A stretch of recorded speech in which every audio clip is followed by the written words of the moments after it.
get started. So welcome everyone to this month's Power Thursdays. These meetings are hosted by South Simcoe Community Startup. So South Simcoe Community Startup is a nonprofit social enterprise, and we are a catalyst for entrepreneurs, town councils, and all stakeholders in the South Simcoe area to come together and develop a business community that supports and enriches the success of small businesses and startups. If you haven't already, join the Facebook page, the group, or like their page. The link to both of them is in the chat box. Some quick housekeeping, as Joy has already done. Keep yourself muted so as there is less background noises. And if you do need to talk, we will either unmute you or you can unmute yourself. Power Thursdays are a place to come together with your ideas and problems and leave with solutions and best practices to implement into your business. I will be your host. I am Maria Mejia, and I'm also a local business owner. We also, on this call, we have the founder of South Simcoe, Joy Adams. Joy, if you could hop on, introduce yourself and South Simcoe. Okay, okay. All right, sorry, I was just trying to connect with YouTube. It's all new technology. Okay, so I am Joy Adams, and I am the director of South Simcoe Community Startup. South Simcoe Community Startup, we are a nonprofit social enterprise. We are entrepreneurial led. We provide support for entrepreneurs, small businesses, as well as home-based businesses. Really just connecting them to the resources that they need to launch, to grow, and to scale up their businesses. And we also provide, as Maria had also mentioned, we provide peer-and-peer support through our Power Thursdays, and we also provide inspiration. So we are really happy to have everyone here on this call. The economy is starting to reopen, and I am so grateful that MPP Andrea Khanjin and Claudine Cousins, they're able to join us this morning. So welcome everyone. Back to you, Maria. Awesome, thank you so much. So yes, as Joy is saying, the economy is reopening. So we need to try and stay as current with the different the stages of businesses reopening, as well as the provincial and federal government aids that are available for small businesses, along with the resources and safety protocols that we need to know and have in place for our employees and customers. With everything that is going on and all the fast changes, the new rules and everything, just rest assured that the South Simcoe Community Startup community is here for you.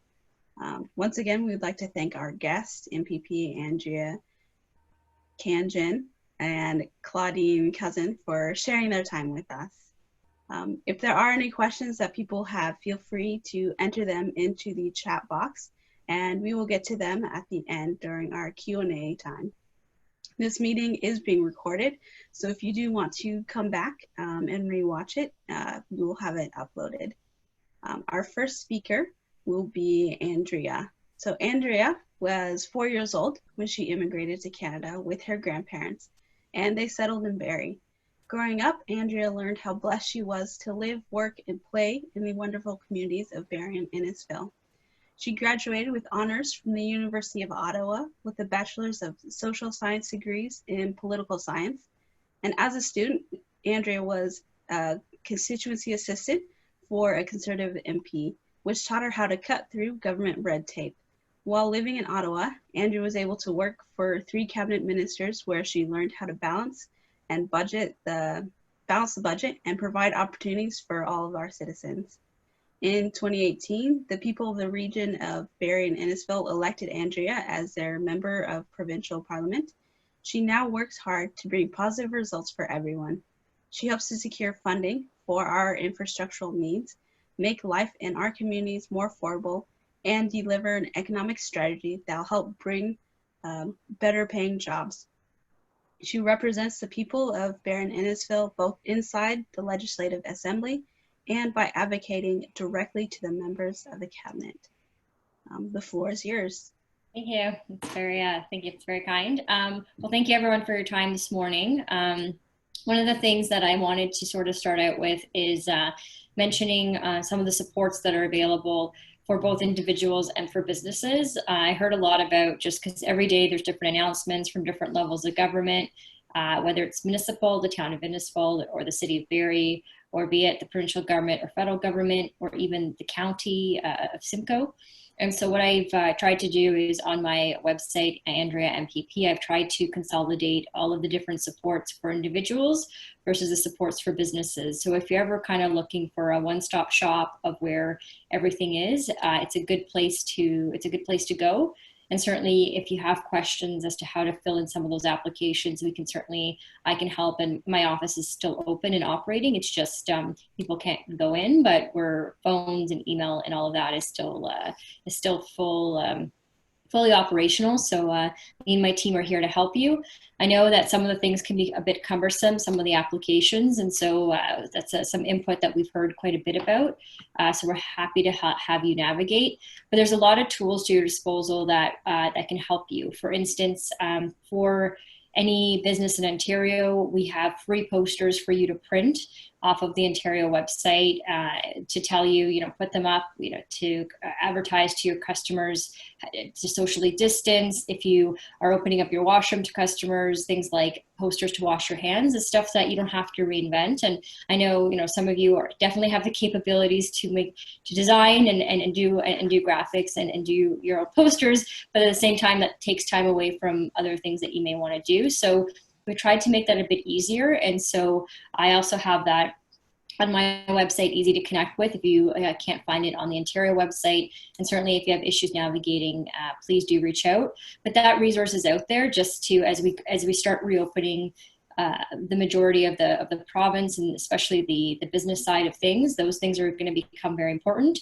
Because I know with the warmer weather, and we've seen the stories on the news, it's sometimes something about the heat makes us a little bit forgetful. And so, I think you can see amongst all the public health chiefs and the different advice we're getting from public health units, it's, washing your hands has always been a thing during flu season and day to day. But now it's even more important to just do that if you're touching a surface, to be able to, and be mindful if you're touching your car door, and just all those things that just kind of the patterns. So that's the first line of defense, to wash your hands, and of course not touching your face, because as we know, the health side of this is the way the virus actually enters your body is only through your either nasal cavity or your mouth, or there's not a lot of proof through the eyes, but it's possible. So generally your face, right? So that's a place of caution. And so when it does come to masks, I know I'm going to call her out on it, but I know the keeping up with the Richardson's family. Her husband's been really incredible making all these masks in the local community. I know they're not the only ones. There's been many, but I know they help me because I wear that mask where I need to, or I'm in a spot where there's lots of people and you can't social distance. So there's been a lot of talk about that as to when do I wear it. And so again, the consensus is, and everyone's giving a kind of different advice, but I would say if you were to draw in the consensus, it's if you're in a room or on a method of transportation where you can't do the 2 meters or 6 feet apart, then you wear the mask. So for example, yesterday I was at the Ontario Legislature. We have like the lobby where the MPPs sit before they go in, and there was just a little too many people in that area, and so obviously wore a mask. And then we had to vote yesterday, and so we wore masks to do that and did it safely. So try to lead by example, and just think all the actions that you're doing, we're all role models for the next generation too. So if we're doing these things, we're passing on that lesson to others in our community. So all of us on the Zoom chat, or all of us watching, have that ability to be, leaders and role models in our community. And that's going to actually incrementally, even though that's all health related, that actually will help the business community, because if we can lower the cases, it means more and more business opportunities and the reopening can happen much sooner and not be as gradual and slow pace as it has been lately. But that's all for safety. And so we're in this interesting time in the province, and governments are an interesting time, because usually when you make public policy, you introduce it, you send it out to the public comments, or there's consultations that happen, you take it back to the legislature, you debate it with the other political parties, and then, you know, it becomes law or becomes a thing. And now there's the step that we're taking is it has to go through the Chief Public Health Officer in Ontario. So, you know, for example, we might have a caucus meeting, or we might have a meeting and everyone says, yes, tomorrow all restaurant patios should open. But then the public chief medical officer comes back and says, well, actually, you know, here's all the health things that would be at jeopardy if you were to do that, and I wouldn't recommend it. And we're at a time now where no government would likely do a policy that would jeopardize the lives of people, because one life is too many. So that's what it sort of comes down to, just so you know how we're making these decisions that affect you personally. And the other thing to look out for is we have a website, the coronavirus website for the provincial government, and it lists all the data. So you can see, for example, the number of cases every day and what's happening. So that the reason the transparency is there is so that you know the government is making decisions, and what are they using? They're using these numbers. So for example, today, if you were to go to the Ontario.ca/coronavirus website, you would be able to see the cases and how many, and the fact that we're still under 300 new cases, and we've been at that for the last few days, which is actually very good. So today, for example, from yesterday, we have 292 new cases in the whole province, and that does still seem large, but it's actually quite good. And it's an increase of 1.1%. And the reason I'm mentioning that for this introduction is that's it's a good sign, because anything, when we get below, it's at 1.1%, if we go lower than that, that's good, because we know the transmission number is lower. So for every one person that has COVID-19, they're affecting less people. So that allows us to, as a province, continue with the reopening framework. So that brings me to the guidelines of how we reopen the framework. So the Minister of Finance put together a document. Again, it's on my website, it's on the Ontario website, but basically it's the framework to reopen the province, and it's in 3 stages. And so that's all based, of course, on health data. But the first stage, as you know, and you've been driving around the town or the city of Barrie, and you've seen that, you know, if you're a retail and you have a retail store and the entrance opens the outside, you're able to open. But again, there's now guidelines through the Ministry of Labor, and you can access these again. And I can certainly either send you the direct guideline that's applicable to you, or you can access on the website. But for example, if you're a retail store, there's a guidebook on there that tells you have to put the sort of the dots on the floor or tape to ensure that people are staggered and they're socially distanced. You have hand sanitizer at the front. And so one thing that we heard a lot about is, you know, hand sanitizer, great, like you're letting me open up the store, but where do I get the stuff? And so we did launch a portal on the Ontario website for personal protective equipment. So if you go on ontario.ca/PPE, it allows you to access different suppliers that are selling these things. Of course, if you know someone locally, then by all means, you can do that. But it's just, the portal is designed not as a government endorsement of these particular suppliers, but simply to help out people that need a place to go to buy gloves, what have you. And another thing that recently came up that I heard about in some of my job and recovery consultations is the cost of these supplies. And so even if they're readily available, it's, you know, how are you going to eat that cost as a business? You haven't been operating for a few months, so what do you do?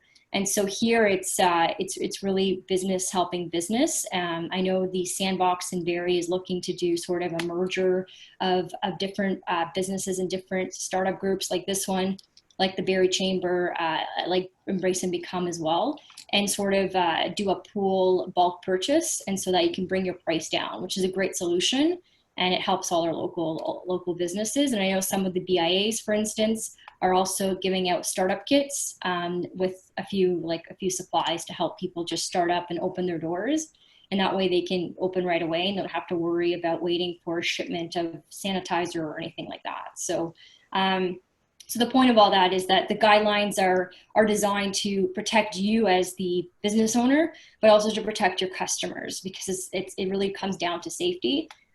So if you look sector by sector and you have any questions, do please reach out. One of the questions I did receive is from photographers, for instance, and they weren't sure where they fall in. And some photographers have been they've been doing their job all along, but others were a bit hesitant as to how they operate.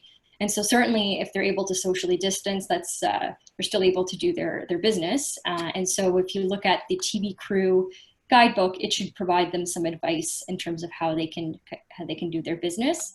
And so those are just there to be, of course, guidelines. And the Minister of Labor did a few things. He did increase the amount of enforcement officers, and that's to protect the employees that work at a lot of these places so that they're safe. But the other thing they increased through the trainings department is officers to actually help you go through these guidebooks, because we understand you're busy. Some of you might only have a business that's based on your family, and it's, well, how do I get through these guidebooks? So it is designed there to help walk you through, so that you have that resource for sure. So, but I'll just wrap it up to say that it's incredible. We have an amazing community, and there's been an initiative started by the provincial government called Small Businesses Big Hearts Initiative. And it's to basically recognize businesses that really stepped up to the plate, and they've been donating meals, for instance, donating coffees and treats to our frontline workers, whether it's their paramedics, nurses, or personal support workers. And it's been really incredible to see that. And as well as others that have donated those face shields. I know there's a few places locally that have been making them, and they've donated that effort. So just to recognize them, because, like we keep saying all along, we're in this together. So I did want to, thank all those who have been super helpful during this whole thing. We gotta stay positive, and we do have to stay strong and follow those safety measures. But no, there's a lot of we are trying to do as many supports for individuals and businesses. Both the provincial government is working in tandem with the federal government, because they obviously control the Bank of Canada, so they have the ability to print more physical money, whereas we don't. But we've been really good working together to identify some of the gaps within our province and working with them to roll that out. So one thing I will mention is the rent program. It's finally, it came out Monday for smaller landlords, and then yesterday for larger landlords. And I received a lot of both from tenants and landlords, different types of criticism about what the program would look like, what it's needed. And so I've been in contact with our finance minister, Rod Phillips. One of the concerns was the TMI and gross rent, whether that would be included. And a lot of landlords were hesitant to opt into the program, which had no details when it was announced. And so that was a very important detail for them. So our Minister of Finance, who actually knows the federal finance minister, Bill Morneau, from before they were both in those positions. And so it's good to have that relationship. And so they were able to sort of talk that one out and include that.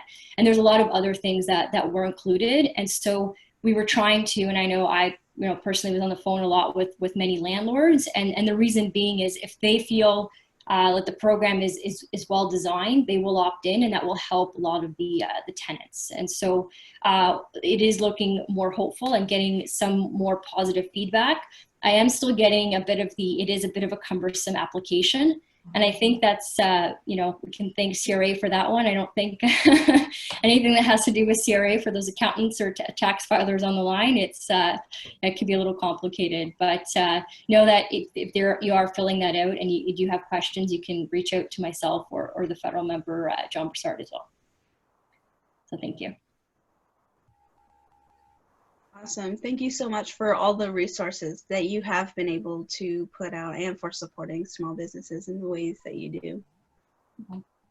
Our next speaker and presenter will be Claudine Khanjin. So she is the Chief Executive Officer of Empower Simcoe, a health service organization on the border health sector, and has taught part-time in the School of Business at Georgina since 2012.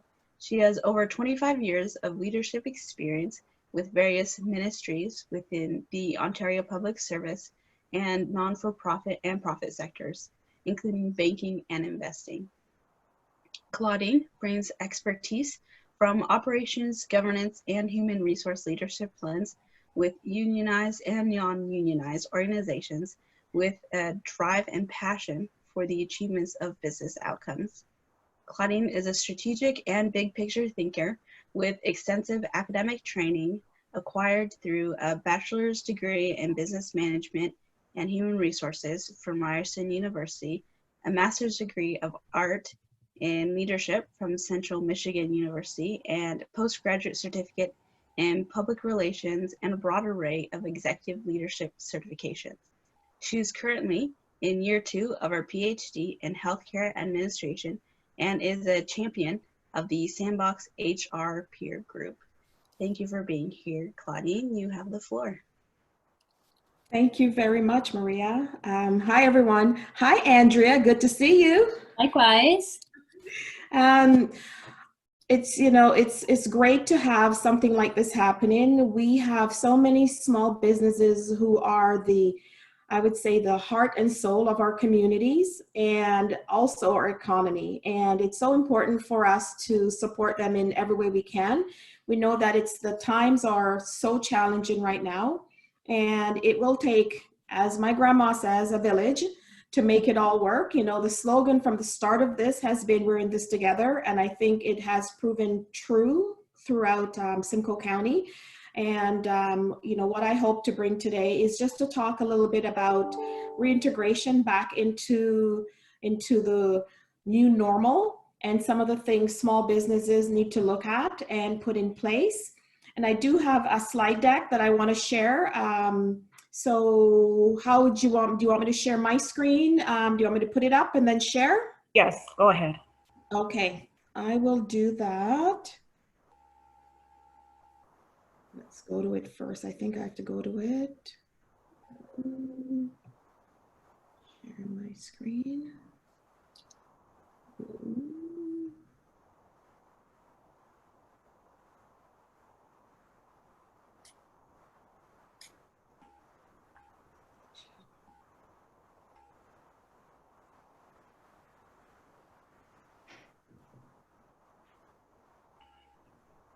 Okay, everyone can see that?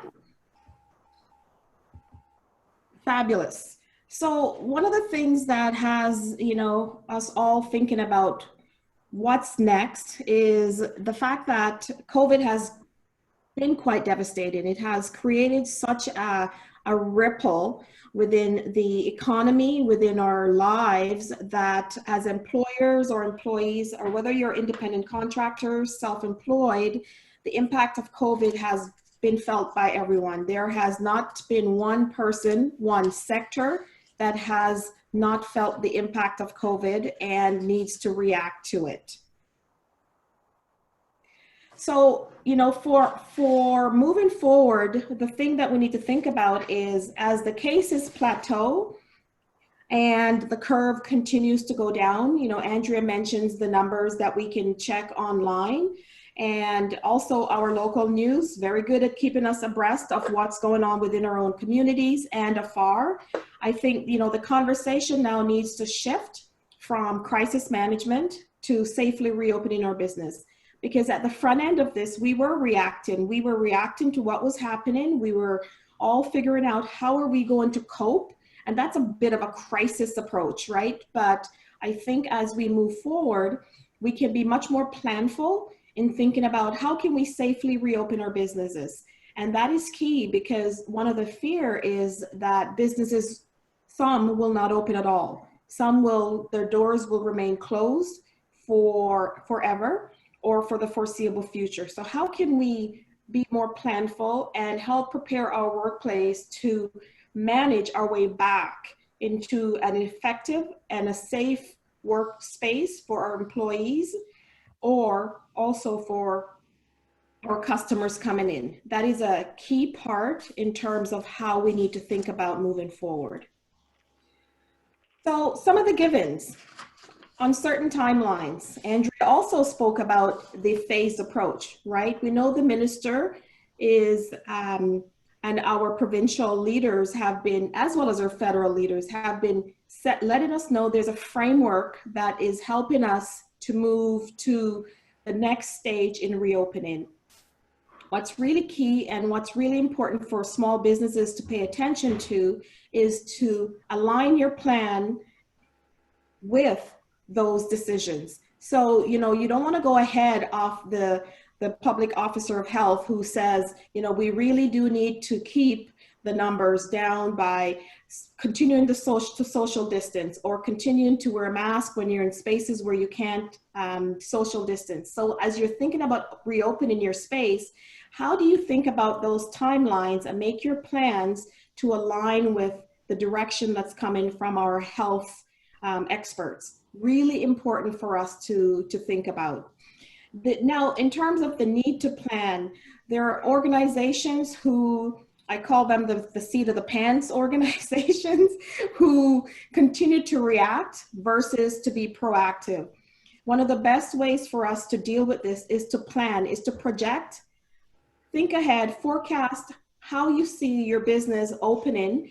At what stage do you feel that you can move to the next part of your plan? So there needs to be a concrete plan put on paper that says, in phase 1, I'm going to have 1 staff come in, or phase 2 is going to be 3 staff. And what does that look like? So we really need to think about the planning behind the plan so that we can be as accurate as possible in keeping everyone safe, both your employees, yourself, if you're self-employed, and your customers, if you're going to them or they're coming to you.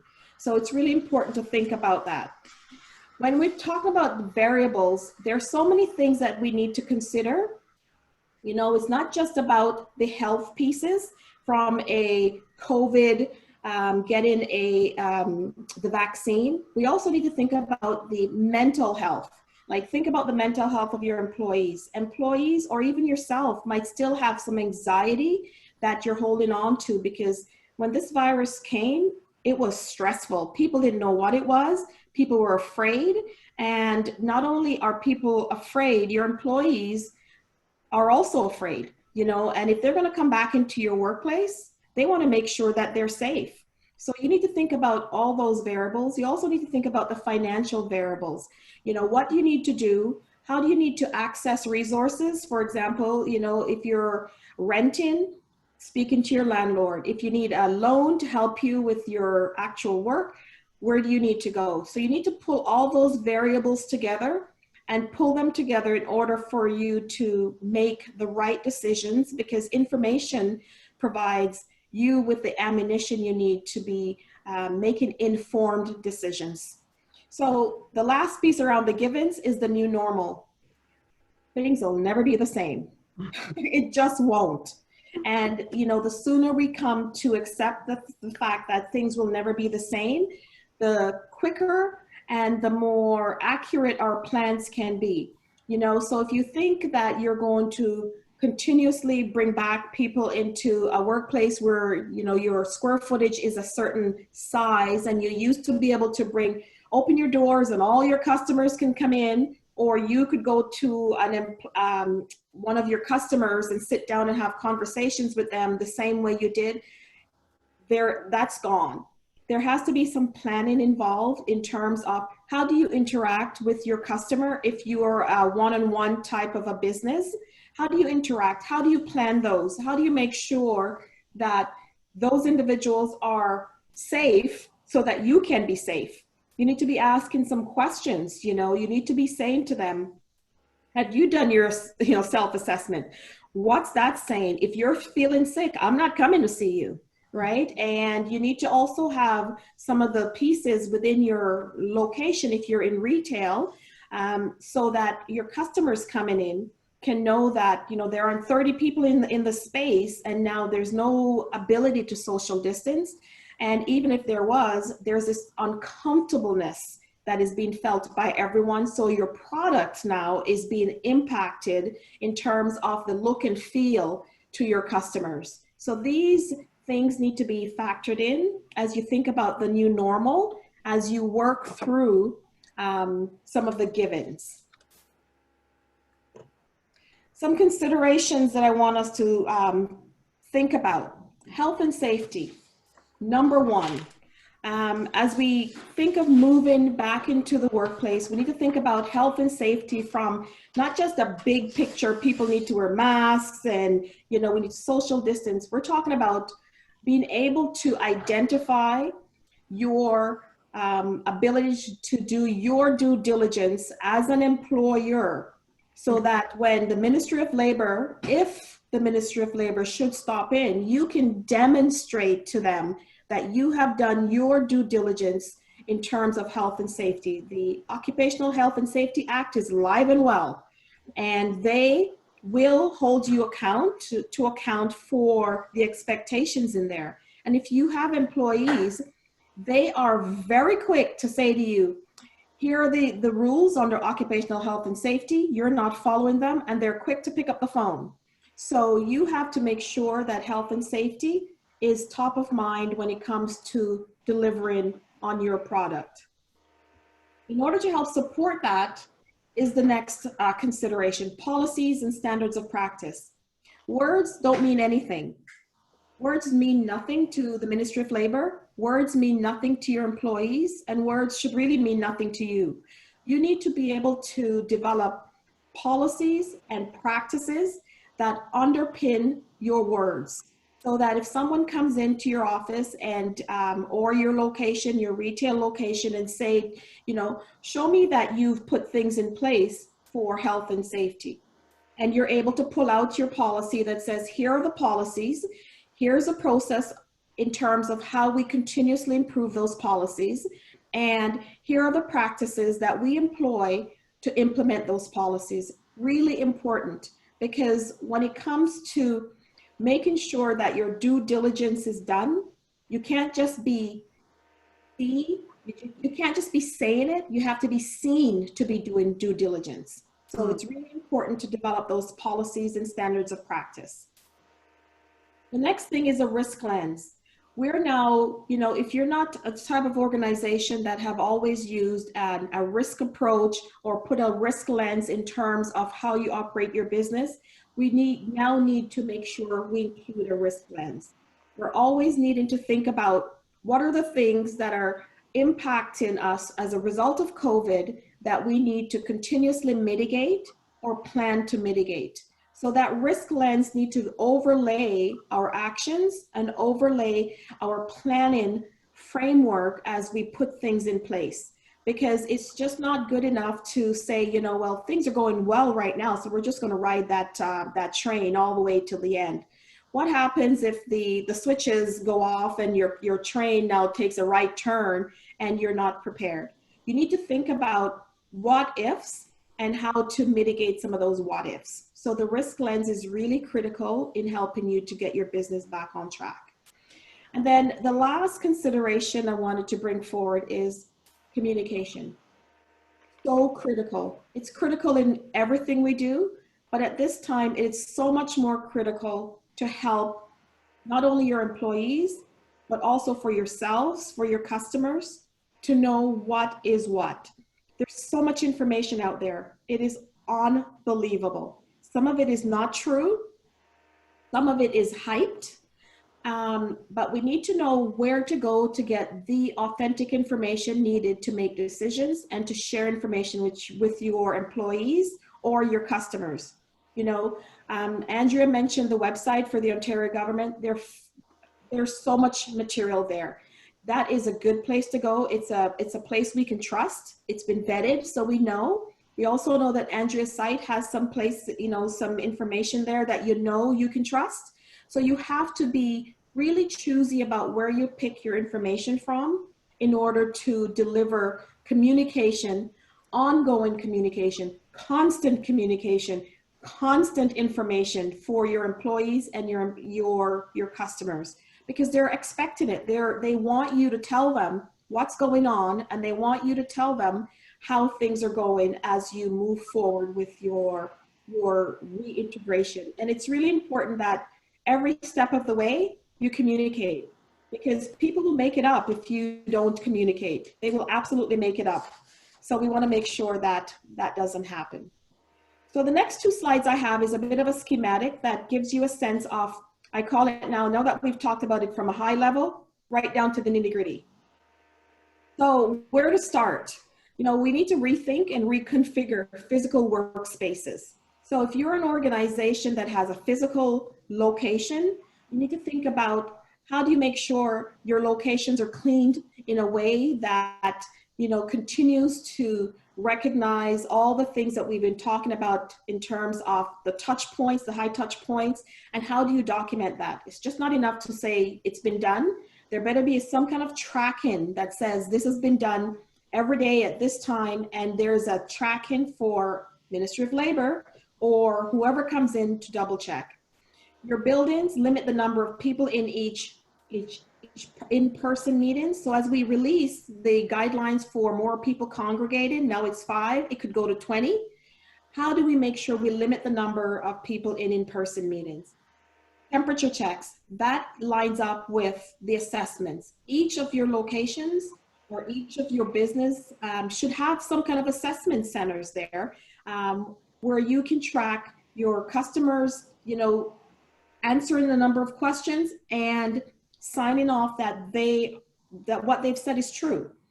Temperature checks is so important. So you need to be able to do that, put things in place to create an assessment center for anyone coming in and out of your business, and even for yourself. You also need to do this in order to keep everyone safe. Another thing is, as you put in place the protective equipment, we need to consider, you know, what are the things being used by our health area, and do we need to use it? So the gloves, if you're doing mail, do you need to have gloves for your mail? Do you need to have your mask on? Do you need goggles? All those things need to be considered. And then also the physical distancing. If you have workspaces, when we moved to open concept, lovely, isn't it? Open concept took away all walls, took away all privacy, took away everything. Well, now you need to reconsider that. Those open cubicles are not good enough anymore. So you need to reconfigure that space to make sure that your physical space is in alignment with what's going on as well. So that's one consideration. And then we have employees specifically. If you have employees that are coming into work, then as we move from one stage to the next, you may want to stagger how they come into the workplace. You want to continue your social distancing, travel restrictions, remote working. So bring employees back in stages. If you have 5 employees, for example, you might want to bring 2 back, and then put your policies in place, put your practices in place, your assessment center in place, and then you can, after a couple weeks, you can assess it, see how things are going, make changes. As the government opens up a little more, you bring more employees back. So that is the process. You know, schedule employees in shifts. Think about your core business hours. Are there times that are more administrative that your employees or yourself can come in at a different time that will reduce the number of individuals interacting with each other from a social distancing perspective? Maintain restrictions on non-critical business travel. So I was to go to Calgary this week. I was supposed to be there for a conference, and you know, that's not going to happen because I don't believe that our economy and the government has given us that license yet to do any of that. So that needs to be maintained. Employees might have to wear a mask at work. You know, you might have to wear a mask. So it all depends. You need to think about who you're sitting across from or sitting in a room with, and think about that. You need to plan for upswings in technology support. So we know that people are working from home. Technology is great when it works, right? What happens when it doesn't? I'm actually on my hotspot because it works better than my home internet. Same provider, Bell Canada, but it still works differently. So I want the consistency, so I use my hotspot, right? So you need to think about that as well. And then the scary piece, I call it the scary piece. Consider leaving your employees at home. Consider having your employees work from home. I know that, you know, old school thinking, if I don't see you, that means you're not working, right? So we have been pushed by COVID to embrace something that some organizations would never have embraced, never. No matter how much you begged for that flexible work time, they would not have done it. But COVID has pushed us to a place where we needed to adapt. So consider whether it makes sense to have some of your employees work from home. It's really important. Health measures I have on here, you know, protecting yourself and your co-workers, thinking about that. Screening assessment center, as I mentioned, physical distancing. I put physical distancing as opposed to social distancing on here. I really want us to change our mindset and the way we think about it. We're not talking about social distancing. We're talking about physically being distant from each other, but socially connecting. You know, we're human beings. We love to socially connect. So we want to continue to do that. Personal protective equipment, you know, Andrea mentioned how we can make sure we have a supply of that. The cleaning measures, handling and receiving mail, so important. My employees at work were so terrified of this, you know, making sure they have the gloves, but the training required to make sure people do things safely is also critical. It's not just putting the gloves on and go about your business, it's how to put it on, how to wear it, and how to take it off. So, you know, some of those things need to be part of the training. And of course, there's some additional resources that I have on here. I'll share my slide with Joy, and she can send it out to everyone else. You know, so it's really important, a number of websites that are important in terms of entrepreneur specific. I did a little bit of research and pulled some information that I thought would be helpful for you as entrepreneurs, as you're putting your plans together and getting things back. I thought it would be really important for you to have that. And, you know, for me, the last part of what I want to mention is the health and safety and some of the pieces around labor and employment issues will be key. These will come up because you're going to have health and safety we've talked about, but employment standards, they're still at play. You're still required to meet employment standards in the Employment Standards Act. So you need to make sure that your employees have the information. Any changes as it relates to COVID needs to be communicated to your employees. Human rights have raised its head during COVID. I have a family member who feels that they should be able to come into a congregate care setting and see their loved ones. However, we can't allow non-essential workers into an essential worker space because it could create, you know, the infection. So those things need to be considered in terms of competing human rights and how do we make sure that people's rights are being respected. Another thing is pension and benefits. You know, do you re-enroll your employees in their pension plans because things have changed? So we need to check in with our pension providers and our benefits providers because things have evolved. So we want to make sure that our employees are still protected. We also have privacy. One of the things around Zoom, for example, came up at the very beginning of all of this is our information safe?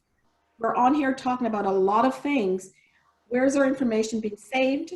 Where is it being stored? And is it safe? So we want to make sure we look at that.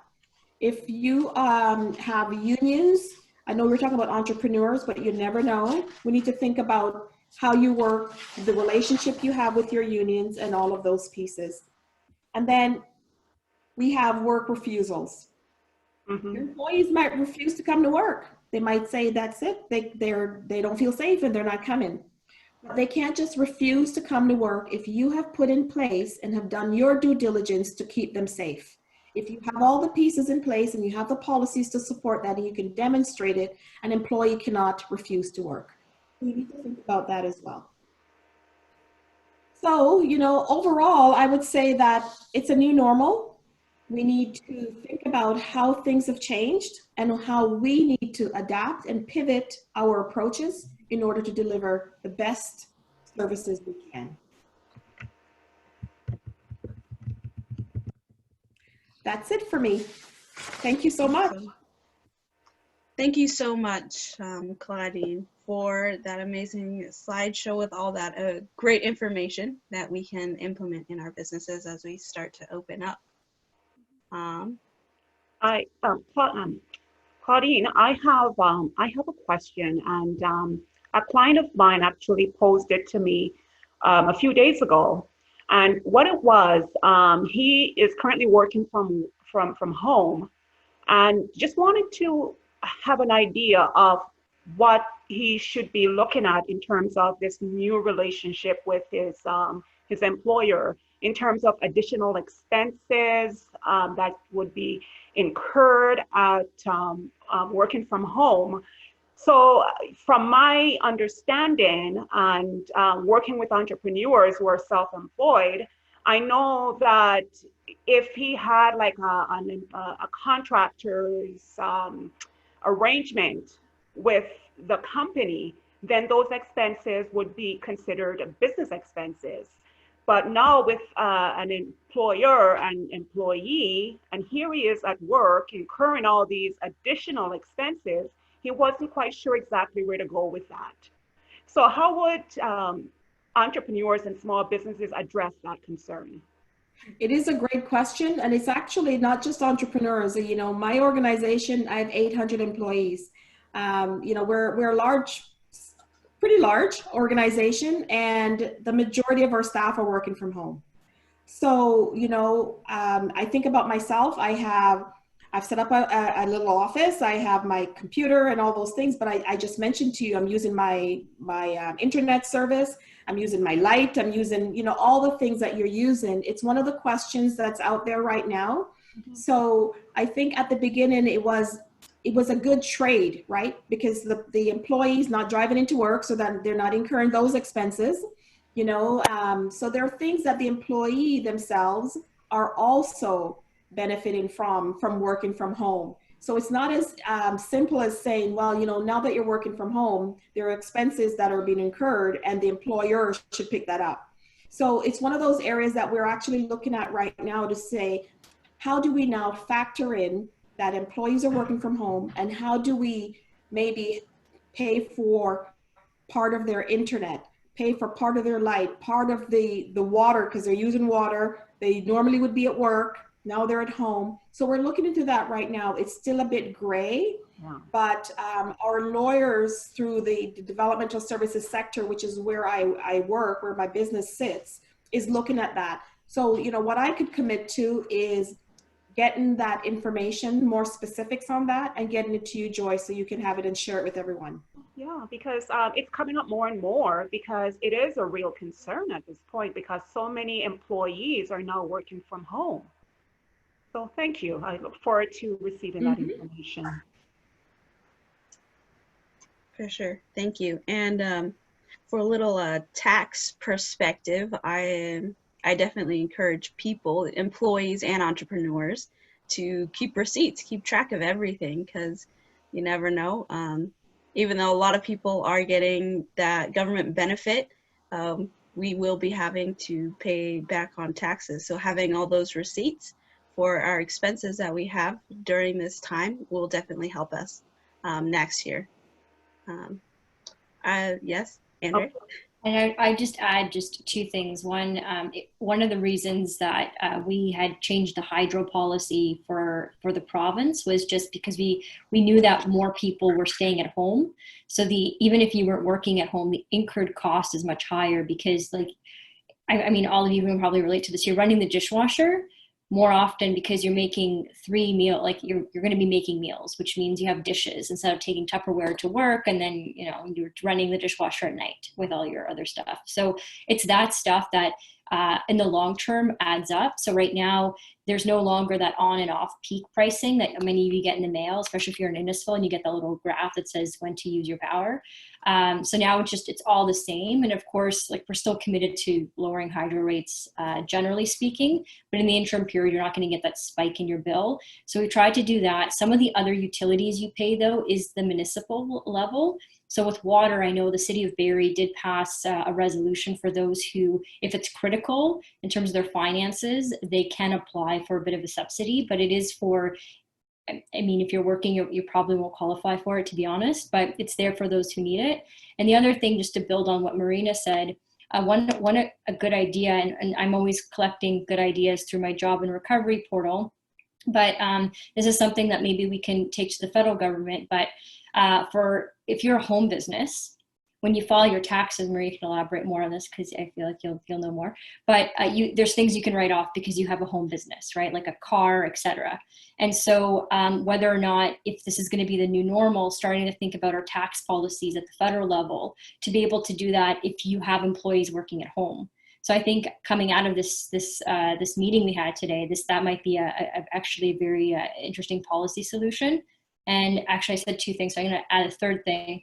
I'm not in the business of insurance, but what I will say is what we have tried to do at the provincial level with insurance rates, we've tried to encourage car companies. Again, they're masters of their own domain, but we've tried to encourage them to lower car insurance for individuals. You're not driving, you're working at home. And so if you haven't done so already, I know I have, I have to change it because now I'm driving to Queen's Park again all the time. But before, when I wasn't, you call them and you say, look, on average, I told you I drive this many kilometers. Now I don't drive that many kilometers. You know, can you change my policy? And then change your policy based on whatever you think you're driving. So that's one way to negotiate with them. That's what I had to do, because just saying, hey, I heard the government wants to lower my insurance. Can you lower my insurance? That I did try that at the first beginning. It doesn't, you got to tell them the kilometer rate. So lessons learned there, but that's another way for you to save in terms of your general personal costs, but because you're incurring less on the day to day. Andrea, I would support that. I did call my insurance. I called, my insurance company and told them exactly that. And and they did give me a credit back because I pay all at once. So they did give me a credit back for the fact that I wasn't driving as much as I normally would. They also said my daughter, who would usually drive to Georgian for school, they gave her an option of putting her policy on pause and getting the money back for that period of time. So she could put it on pause for 3 months, and then she could get the funds back that she paid for insurance for that period of time. So there are some options out there that can help reduce some costs. Oh, that's really good to know. Really, really good to know. Okay, so I have a few other questions, and this is, just reaching out to entrepreneurs and just hearing what their concerns were. This one is for you, Andrea. Now, gyms and nail salons and companies that offer personal services, I know the economy is starting to open in stages. Where do you see them falling? Because like those businesses, they have a brick and mortar physical building, and they're still paying rent, and a lot of times their landlord is just not complying with the commercial rent relief. They just don't want, at this point anyways, a lot of them are saying, no, why should I swallow the 25% that the government is asking me to do? So where can they get help, number one, and where do you see them in terms of the economy reopening, and will they be at stage 3, for example, with the economy reopening, and what can we do to help them? Because especially here in Innisfil, like the commercial rent, I mean, it is expensive, and a lot of the landlords are not local, they're in Toronto. So that sense of community where they would opt in to help to make sure that these businesses stay afloat. The landlords are just saying, no, we're not going to swallow the 25%. Mm-hmm. No, those are all good questions. And this is the longest my hair has ever been. I feel like Rapunzel, so I hear you. I think we could all, I've been cutting Kevin's hair with the razor, but I don't trust him to cut my hair with a razor. So I'll start with that. But right, yeah. I mean, so I'll go with rent first. With the rent program, I mean, it just rolled out, right? So Monday was for smaller landlords, Wednesday was for larger landlords. So the reason a lot of the feedback you got from tenants was when their landlord was saying, I don't think I want to eat the 25, was because there was really no details. CMHC, who's administered Canadian Mortgage Housing Corporation, they're administrating this program, but their website had very little Q&A. And it's not like, it's not a criticism of them. It's just they were still working out the program. And so Evan Sidnall, who's at the Canadian Mortgage Housing Corporation, he's actually, he knows our finance minister in Ontario, and he, he's got a pretty good reputation, and he's really tried to make this program as user friendly as possible to the landlord, so they can give those results to the tenant. So now that program is available as of yesterday to apply for, the relief, more of them will see the relief coming. If they don't, keep giving me that feedback, because we've been going back and forth on this thing for so long before it launched, to try to make it as best as possible so more landlords want to opt in. Because the premier said this a million times, is like, who else are they going to get in there, right? And so, but the reality is a lot of these, and I feel for the smaller landlords, because they're just like the tenants, like that's their bread and butter. It's how they pay their mortgage. It's how they pay their internet bills so they can work from home.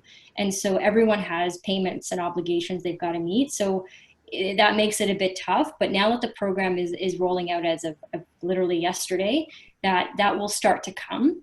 What I will say is the local landlords we have, for the most part, I think the dialogue, and Claudine mentioned how important communication is, right? Like the back and forth, like let your landlord know what's happening, because they might not know. And I'll give you a case example. There was a business that they run children's programming. Like they're not they're kind of like a camp daycare. And so they're not open. And so if you're a landlord and you're looking at the framework for reopening the province, okay, you're going to be eating a lot of costs for that tenant.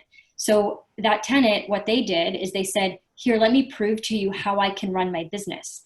The province said camps are going to open in July. Well, my business, we don't just run the indoor part, we also run an outdoor camp.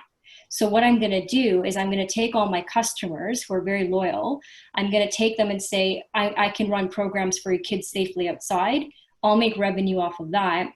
And then I can meet some of the obligations to pay my rent. And that gives the landlord, some certainty that even if they opt into this program, which is only for 3 months, that's the other, and it's almost June around the corner.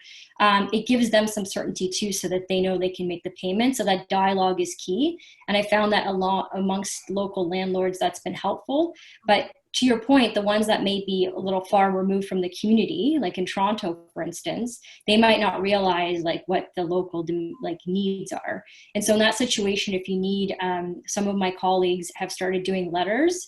And I mean, look, I don't have, I'm not a unicorn, I don't have a magic wand or anything like that. But I mean, what I could do is I can kind of lay out what the rules and what the program is to your landlord, and just kind of sort of strongly worded in terms of encouraging them to opt in. And so I can certainly do that, and it's appropriate. We checked, because we have an Integrity Act to abide by, but we've got a green light for this one.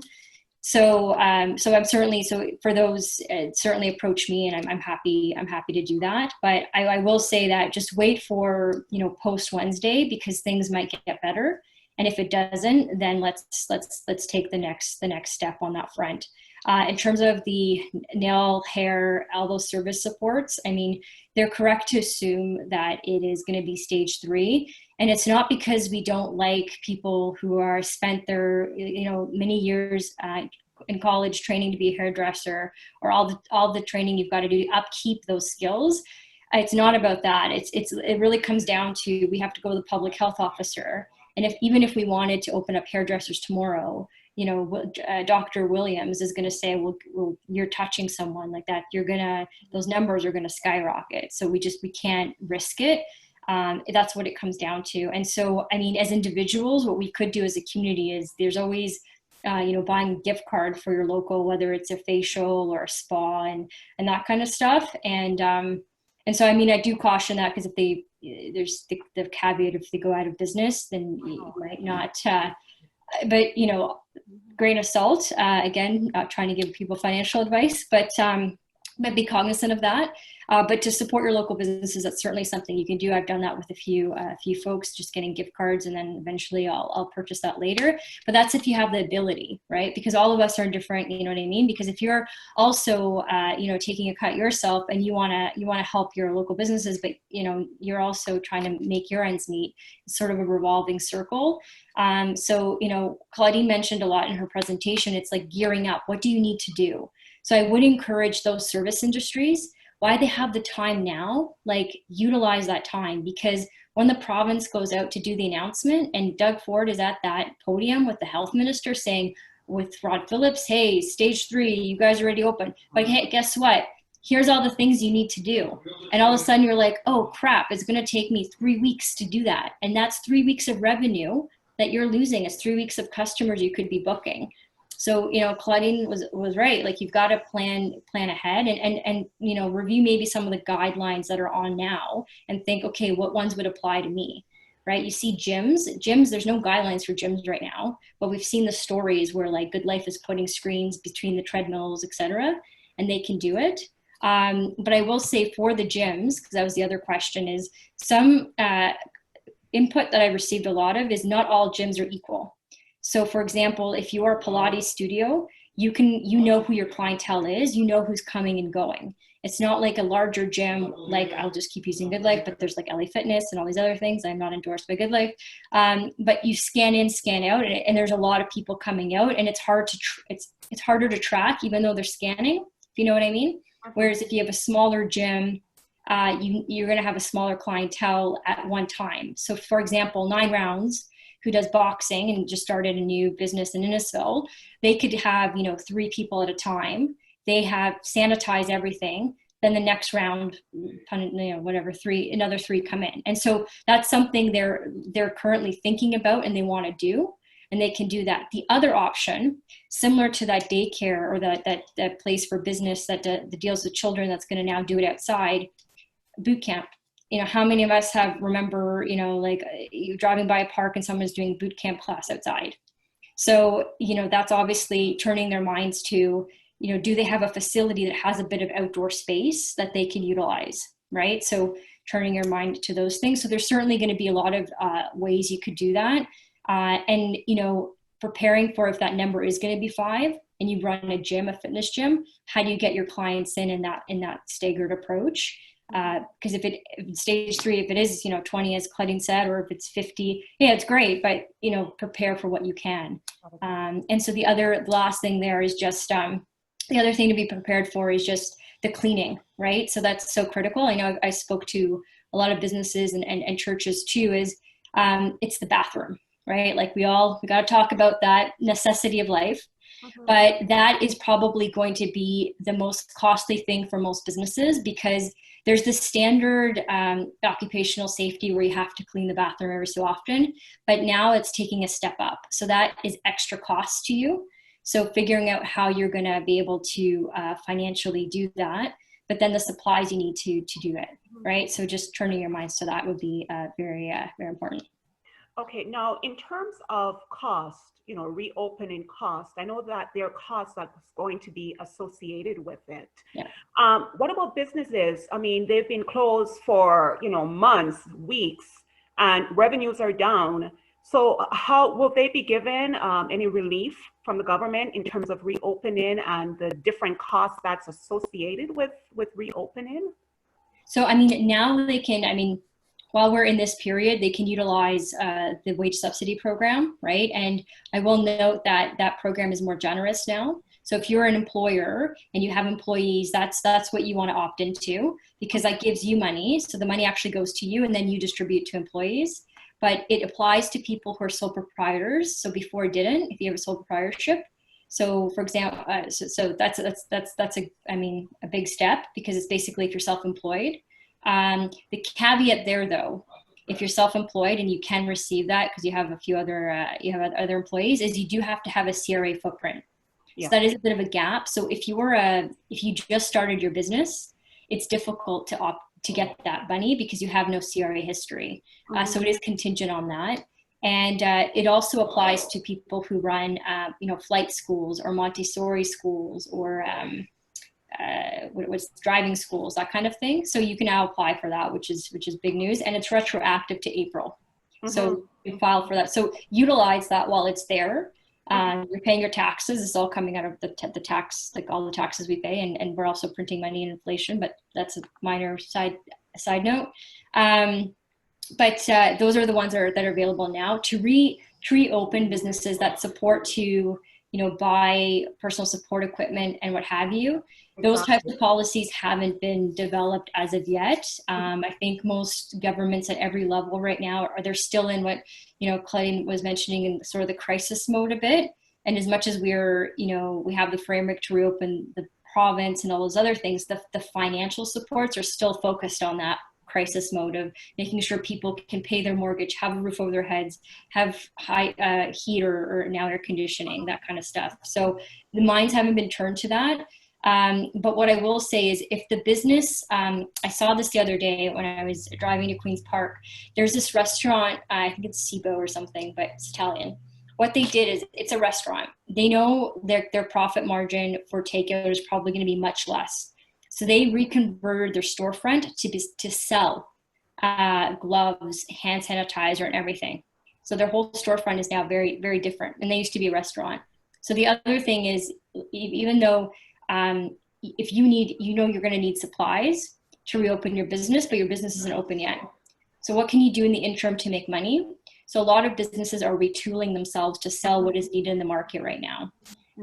So again, not a financial advisor, but it's just observations I've made. And so instead of waiting for a government program to come out, because as much as we're trying to help, government just naturally, because of the processes and the cogs, it's quite slow, because the checks and balances, the whole thing, right? Pandemic pay is a good example. Pandemic pay was rolled out like weeks ago. And because of and Claudine knows about this because I know her folks are waiting for it. They're doing so much there in Empower Simcoe, but it's all the transfer payment agreements. And it's like googly gawk for people who are entrepreneurs on this call, but that's a process, and they're all different. So like paramedics is one thing, nurses are different, PSW is another thing. So don't wait for all of that. There's innovative things you can do now.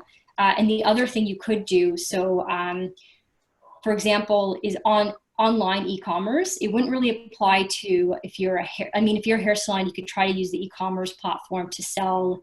I've seen this happen. Like, you have supplies of shampoo, you have supplies of hair dye, you have all these things that people are gonna need. You could also do tutorials online. But to go online costs money. It's e-commerce, right? So there is going to be support for that. I talked to Minister Rod Phillips yesterday. It used to be called, it's on my phone actually, it's called Digital Main Street. It's an Ontario grant program called Digital Main Street. So if you go on the website now, you'll see that the grant is actually expired. But we are going to be re-announcing that, so you're getting a bit of a scoop here. But the finance minister said it yesterday, so there you go. But that will help some businesses be able to go the e-commerce route, just to tie themselves over now as they're getting ready to open. So gym membership, same thing.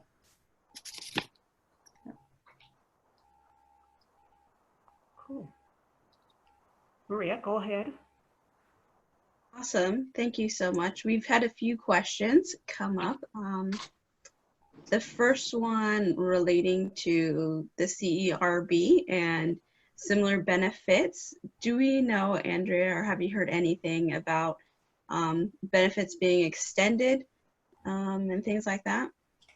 So with the CERB or CRB, at the federal level, they're going to eventually they'll have to make the decision to extend it, just because so many people are still unemployed. It just means we all have to be prepared for that. So anytime you as a citizen apply for government funds, that's your tax dollars paying for it. Or if we're out of that fund as a government, it means they're printing more money, which is that affects interest rates. So we're all part of this economy. So it's just, we have to be conscientious as the more stuff we pull out, like government money is actually eventually going to come to you somehow. And so I caution that, just because the possibility of increased taxes after this, which would be really terrible for all of us. And so I know provincially we probably wouldn't consider that. If we were in the financial position, we'd actually decrease taxes, and decreasing HST would be huge for everyone. We're just not in the financial position to do that. So with CERB, I would imagine that they would have to extend it, but I could see, and again, like, I'm not sitting in that office making those decisions, but I could see them tweaking the criteria. Because what they did, like, as an observation, is they extended it so that more and more people would qualify for it. But now the issue, and I'm hearing this from employers more so than employees, is because now that a lot of employees have applied for the benefits, they don't want to go back to work. And so it's twofold, because A, they're still getting funds to meet their payment obligations, and they're at home safe. And so going to work is an increased risk, and but they're getting paid now anyways. So it's a bit of a catch-22 there. But I imagine, you don't want people to lose their homes. And so the federal government's certainly cognizant of that. So they'd extend it based on that. And likewise with us at the provincial level, the first thing we did, we were the first province to do this, was introduce job protection legislation. And so Claudine went over a lot of the labor rights. Well, labor rights are so key during this pandemic, because what we've put into that legislation is that if you say you get COVID, God forbid, you contract COVID-19, or you have to take care of a vulnerable person at home, be they your child or your grandparent. Because some people, like I used to live with my grandparents, and so if you have to take care of them and you can't go into work, you cannot be fired. So I mean, you won't get paid by your employer. You can apply for the federal benefit, but you'll get job security. So I had an example of a lady, she takes her 80-year-old mother, lives with her, and she was able to work online all the time, but suddenly her employer is now saying, oh, people can now come in and now to the office, and they can meet, and they have to go out and see their clients. And she's in an awkward situation. She's like, well, why can't I keep doing my job online? Because if I go out there to meet clients, I'm now a risk to my 80-year-old mother. So and she's got to work that out with her employer, of course. But that would be example there of the labor protections, and then the benefits that Maria, you asked about, that I could foresee being extended. Awesome. Thank you. Final question that we will have here.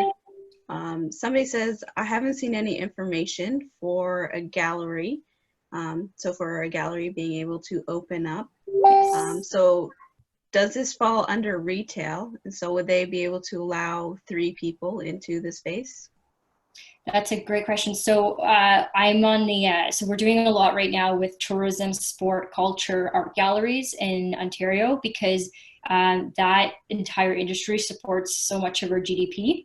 It's incredible. It really is. So we're going to be, we are working on a framework for things like amateur sports. How do we get our Olympians training again? So that's up and going now. Art galleries and culture, how do we get those up and running as well? So that framework, those guidelines are being worked on. They're not out yet. So I would say, I mean, if you are an art gallery and you're selling product and you have an outdoor entrance, you are a store.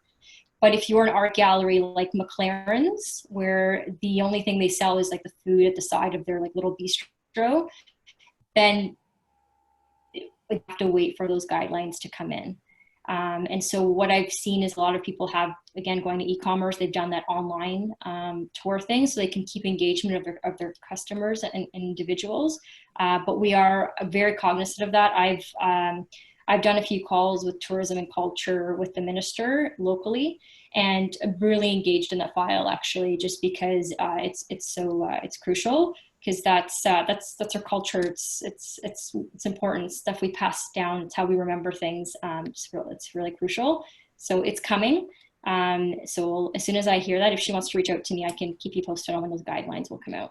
And there will be support, financial support, with the Minister of Tourism, Culture and Sport, Lisa McLeod. She's working on, there's like Celebrate Ontario. There's all these grants in that whole file that people could apply to, but a lot of them were geared towards big festivals, which aren't happening because of social distancing. So what she's really working on is really smart, actually, just trying to repurpose that money so that we could still apply for it for things you need now, not a festival that you're going to be applying for, you know, down the road, right? So that there will be supports for those types of galleries. Awesome. Thank you so much. Thank you again, Andrea and Claudine, for being here and giving us such great information. If people continue to have questions and want to reach out to you, Andrea, what would be the best way for people to contact you? Yeah, I mean, they can call my office at 705-722-0575, or they can email me at andrea.khanjin. It's a long email, but it's online at pc.ola.org.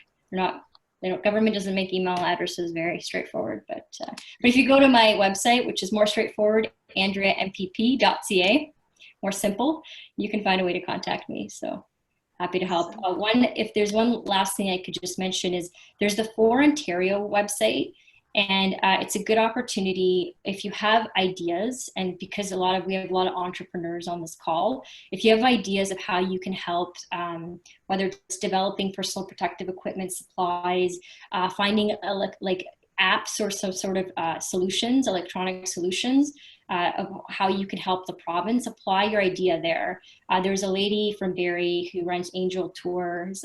She was on CTV Barrie recently. She wants to retool her buses to help with screening. So we could take those buses to, say, more remote areas or more places and be able to do screening. And so she applied to forontario.ca to get her idea there to see what we can do with it.